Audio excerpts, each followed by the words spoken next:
आता बघूया बातमी पावसासंदर्भातली। पालघर जिल्ह्यात गेल्या 4 दिवसांपासून सुरू असलेल्या मुसळधार पावसामुळे जनजीवन विस्कळीत झालेलं आहे। गेल्या 24 तासात तलासरीत तब्बल 456 मिलीमीटर, डहाणूत 419 मिलीमीटर तर बोईसरमध्ये 355 मिलीमीटर पावसाची नोंद झाली आहे।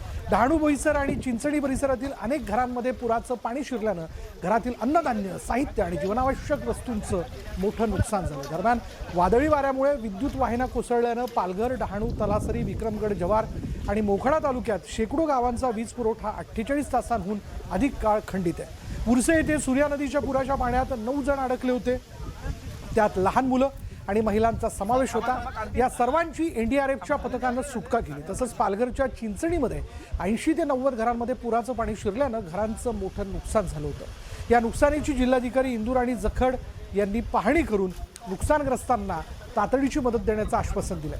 मुसळधार पावसाचा सर्वाधिक फटका भात उत्पादक शेतकऱ्यांना बसला। रोपणी केलेली भात पिकं आठवडाभर पाण्याखाली असल्यानं रोपांचं मोठ्या प्रमाणावर नुकसान झालंय।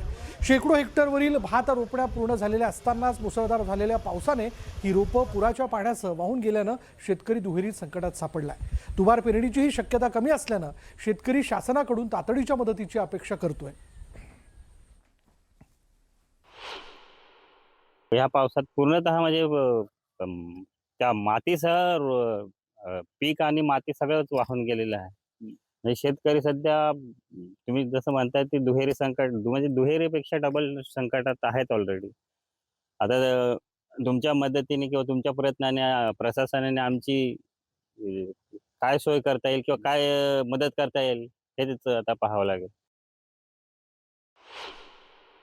सर्वच गेले.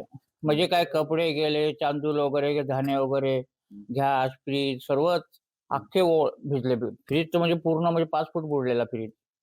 आणि चावल वगैरे सर्व ते कपडे सर्व आणि मूठ भात आम्ही खणलेले लावरोप ते पण गेले आमचं. सर्वच आता करायचं काय?